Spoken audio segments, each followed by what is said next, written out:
Yes, Star Wars The Acolyte is breaking records, but none of the records that Kathleen Kennedy and Leslie Headland probably ever wanted to see.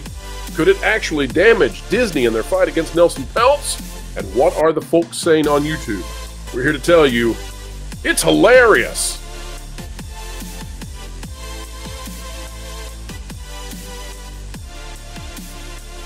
Hello, folks. Welcome back to the Pro Channel. We are here to have some fun today.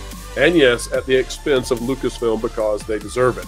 Joining us, Vash Sky of That Park Place and Lauren Connor of That Park Place as well. Gentlemen, welcome back. How are you?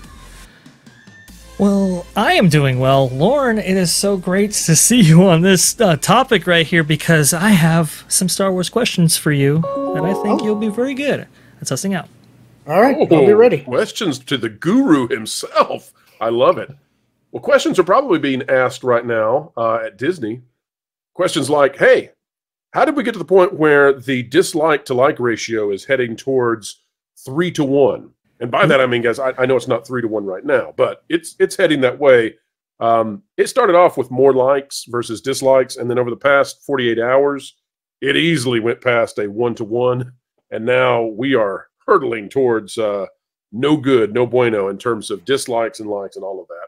So heading towards a 2-to-1, headed towards 3 times more dislikes than likes. It's ugly. It's ugly. It's ugly.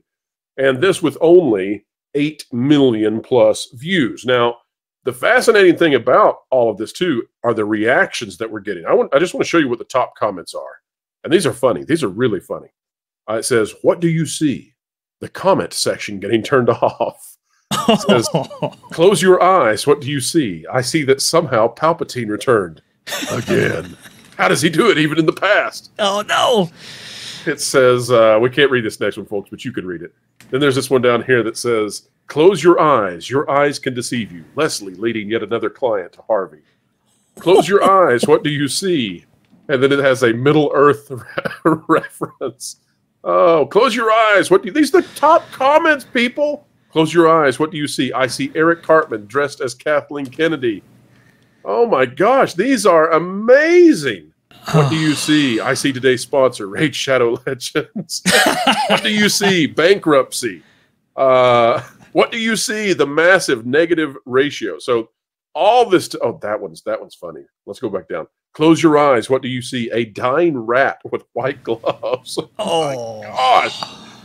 Guys, what I'm saying here is that this has turned into a laughing stock. And so, Lauren, I'm going to give you the first thoughts on it. You were telling me before we went live what you were thinking about, the cinematography and the artistry behind this. Whatever the quality might be, the normies have caught on. The average everyday person knows that Star Wars is now made for mocking. And that's why I say this is headed to a 3-to-1. It's not there yet, but I've been watching, and I'm telling you right now, the people who are clicking the like button have dried up. That's gone. And there are still plenty of people who are catching on to this is out there, and they want to click the dislike button. And that is ramping up big time. Lauren, give us your thoughts on The Acolyte and the way this is being received by the public. Well, the trailer was pretty much what I expected it to be. And I have to praise it in the sense that I think that it has gorgeous cinematography, and it looks to me like the fight choreography is probably pretty good. I think if you didn't have to watch the show and you were just looking at an art of book, the art book would probably be stunning. But it's clear. What I was telling you backstage... Is it the same as with Ahsoka? Do you think the art book for Ahsoka would probably also be stunning, but was horrendous to try to watch? I think some of it could be, sure, but I think that the art design for this is, I think, better. But what I was telling you backstage is that the thing is that I started to say that the people that are behind this fundamentally misunderstand Star Wars, but I don't think that's actually the truth. I think they understand Star Wars. They just don't like it, and they're interested in subverting it, and that's what they're doing with all of their storytelling. The online debates have mostly been about, on one side, you had people saying, well, this show breaks canon because Ki-Adi-Mundi and The Phantom Menace said that the Sith had been gone for a millennium.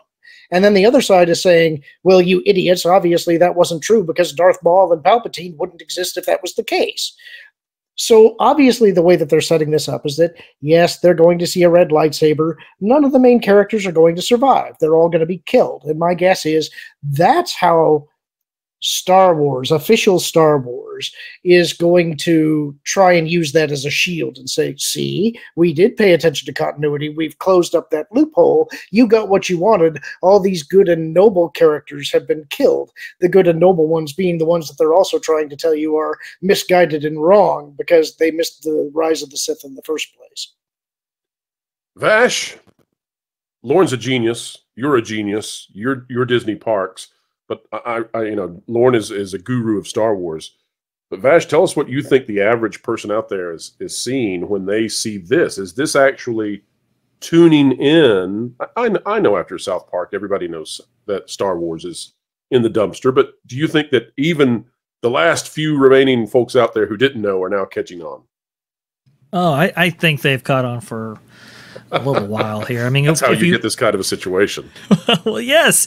I mean, if you're seeing the dwindling box office numbers from one of the Star Wars sequel trilogy entries, right, to the next, or you see the dwindling box office performance of the kind of the offshoot films, like Rogue One and Solo. It's pretty clear to everybody that Star Wars is not in the best place possible. Even like Star Wars Celebration, right, Lauren? That used to be an annual celebration for a while there, and the fact that they don't have anything for 2024 says kind of a lot about the state of what they have and what they have to showcase, right? Like there's not a lot there. They have done skip years before, and so that's not totally unprecedented. But I think the fact that they really don't have anything to announce has a lot to do with that, too. There's just nothing on the slate for the horizon. There's nothing they can reveal to get people excited about. Which really says something when you have a Mandalorian movie that should be on the horizon. But, well, guys, let me just show you this while we're at it. Please. This is how the mainstream is handling this situation. Liz DeClain, out of Screen Rant with this one. The Acolyte trailer breaks Star Wars record, despite divided fan base reaction. Oh, well, what record did it break, Liz? Let's find out. This is so wonderful. This is too much. The first trailer for Star Wars: The Acolyte, Star Wars' upcoming Disney Plus TV show, has received a record-breaking number of views, but not all attention has been positive. What a way of framing that it's being ratioed into the grave. The upcoming Star Wars TV show is set at the end of the High Republic era, the golden age of the Jedi and the Republic. Unfortunately, the social media reaction to The Acolyte has proved divisive, with some critical responses. Let's return, folks. Let's see how this is going. 167,000 likes to 385,000 dislikes. You know what? Let's just refresh it for the fun of it and turn that off. 386,000 dislikes. So there we go. Continuing on, though, despite the controversy, Lucasfilm has confirmed the Acolyte trailer has broken the studio's records by getting 51.3 million views in just 24 hours. Lucasfilm valiantly, gloriously, triumphantly shared a celebratory post on Instagram revealing the impressive stats. That's right, folks. Star Wars came out on Instagram, where they're safest, by the way. Star Wars came out on Instagram and announced that it had broken records, 51 million views. They're proud of this, folks. That's what they're proud of. This is amazing. I mean, listen, this is like finishing last and breaking out the champagne. I mean, you're not fooling anybody. You're not fooling. There's nobody fooled at this point. There's no point in celebrating. You got to take the lumps this time. I know the marketing people are trying to find a way, but it's over. It's over. It's over to the over. Good grief. Lauren, are you celebrating with Lucasfilm? Do you think they've broken records that they wanted to break? I think the interesting thing for me is going to be how they try to spin the viewership numbers when the show is over. Because they're going to want to say that it broke some kind of record here. They're going to have their carefully curated metrics that they give that will give the impression that this is a really popular show. So it'll be interesting to see how they try to spin that. I think what they're going to do, because like I was saying earlier, is they want the High Republic Jedi to be the truly wise and noble Jedi that were at their peak. This was the Jedi when they were at their very best. And so they want to have the advantage of saying that these Sith, who they're going to show as being oppressed and possibly having some valid grievances with the Jedi, they're going to have to wipe that generation out, and that is why the Jedi are in decline by the time you get to the prequel series. My guess is they're going to pin all of that on Yoda. They're going to say that Yoda was warned about what they had seen, that they come back and they report, similar to what happened in The Phantom Menace, that they had encountered some kind of a being that reminds them of the Sith. And Yoda, I think, is going to say, no, it couldn't possibly be. They've been extinct for 800 years. And then they do encounter the Sith. They get wiped out. That generation of the High Republic Jedi is wiped out at their peak, probably in some unexplained crash or something that can be written off by the Jedi as, well, it's a tragedy, but it probably wasn't the Sith. And it will be all Yoda's fault. So that by the time we get there to The Phantom Menace, when Qui-Gon is showing up and saying, well, we encountered someone that we believe is a Sith Lord, that's why the Jedi Council under Yoda at that point actually says, well, they're not happy about the report, but they'll at least debate and discuss the matter because he's heard this before. Right. Well, I would say that's a best case scenario at this point, that they would actually stick to lore and try to build it up and all that sort of thing. I think they're too busy trying to take down the patriarchy and white dudes. Well, I think they're still doing it by following this strategy. I think they actually have to stay somewhat attached to lore at this point because they need that lore as a shield. If they're going to protect themselves against our side of the argument, then they're going to have to hold up our lore as a shield. But they don't care about us, Lore. They don't care about us. They bathe in the idea that they have irritated us, which they can't because we laugh at them now. We'll see. I suspect that they're going to try and defend themselves with some of our own positions in a roundabout way. They could, but then again, we are talking about the woman who was the personal assistant to one Mr. Weinstein, who has now decided that she is the spokeswoman for helping all of women, and she's going to put Frozen in space. So I don't know. Vash, you had questions for Lorne. What are the questions you have for the guru of a galaxy far, far away? Yeah, one of them was, how does this whole thing... Lord, I didn't mean to put you on the spot here. I hope you have answers. We'll find out. Well, one of these things was, how do they make sense of the fact that apparently the Sith hadn't been seen for a millennia, and that whole thing, which I think you described pretty well, so I'll go ahead and move on to my next one right here. I think the biggest one for me is, why not necessarily set this show at a different time period where Sith and Jedi can kind of, exist in your sandbox without having necessarily to take issue with any of the lore pre-established, right? I mean, there are thousands of years before this whole time period. Why not set your show around that time period? If I understand what you're saying correctly, you're talking about when there were lots of Sith and Jedi, and they're aware of each other and having personal conflict, right? Right, kind of like the Old Republic kind of time period. That's exactly right, and that's exactly why they won't touch it. The Old Republic period is the one time period that they have that is universally beloved, that if they screw up, you think they're mad about everything that's been done so far? Yeah, that's true. They will completely torch Star Wars if they do anything in that era. That's why they created the High Republic era, is they wanted to say, well, we're Old Republic adjacent. We're still Old Republic, but we can play in this time period and not pollute something if it goes badly.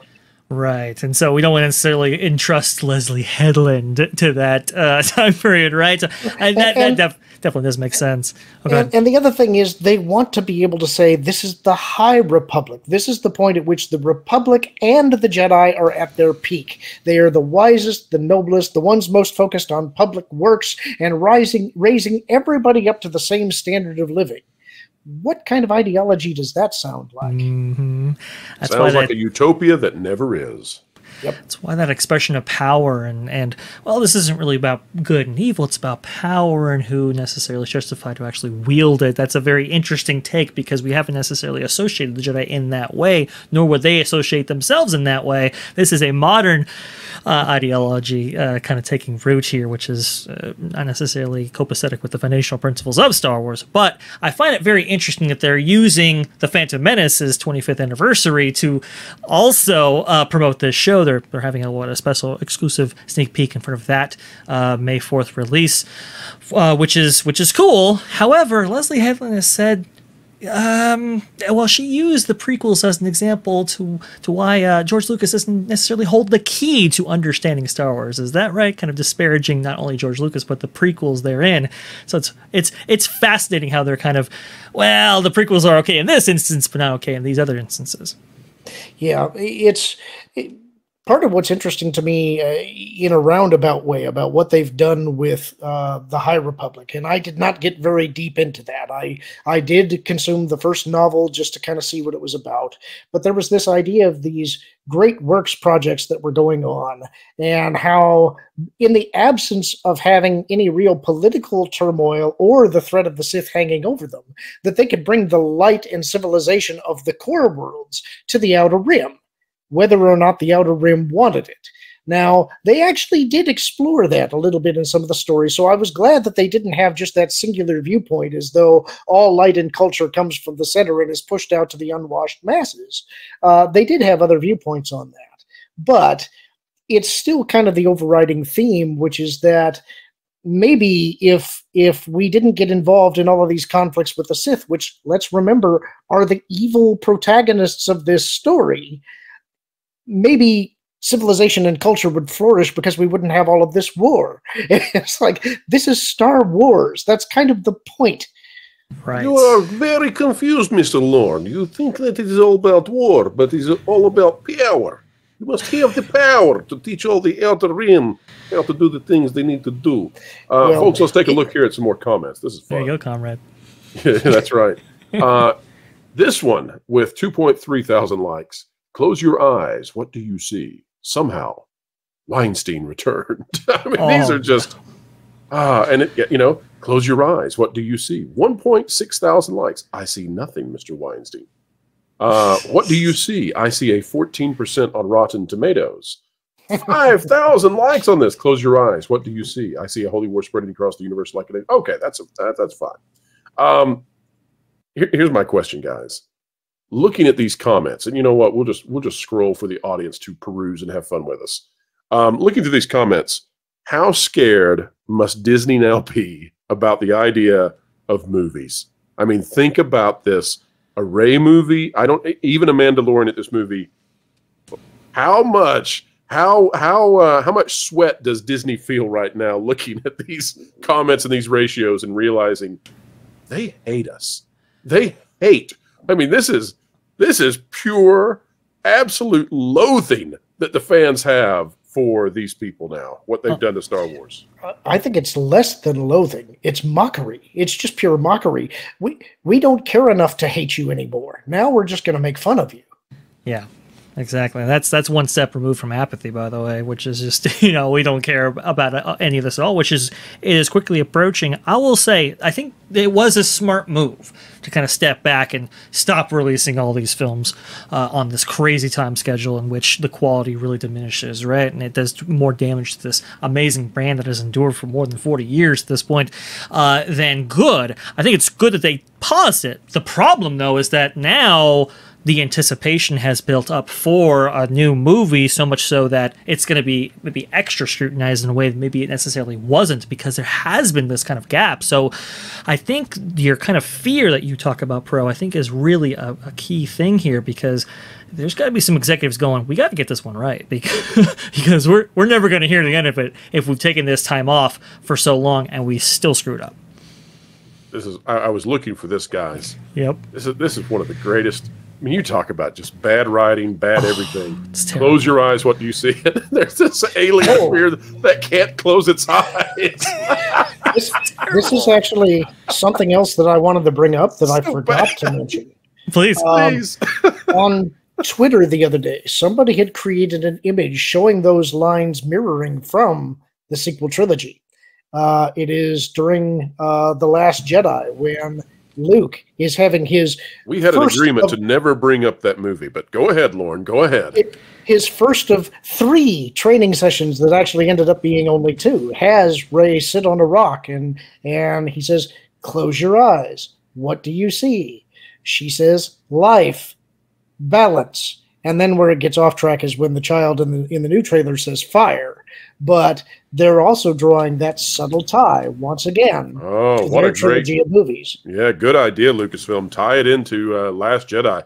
That will draw in so many fans. You are geniuses. Good job, Lucasfilm.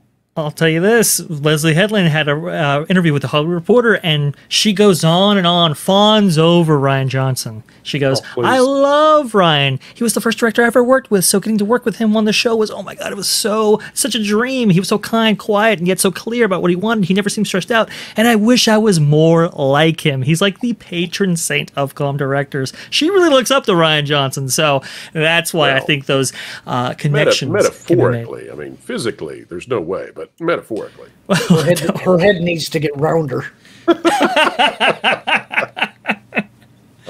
Listen, I have so many jokes to make about potential matchmaking and why it can't happen, but why it could.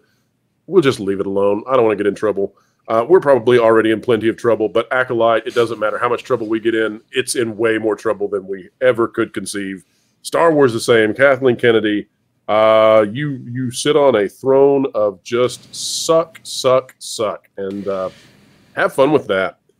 Gentlemen, thank you for having fun with me, and I hope, audience, that you have had a great start to your weekend with this one because, boy, it's funny. And we recorded this a few hours ago, so go refresh. Find out how many dislikes it is now. I'm guaranteeing you this is going to a 3-to-1, negative to positive, because I've been watching, and those negatives keep climbing, and the positives, they're not going anywhere anymore.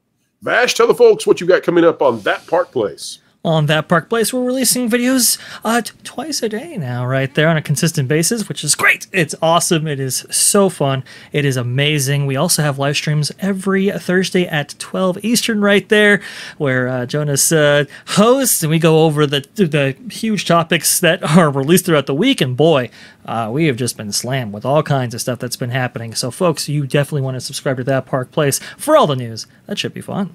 It's great.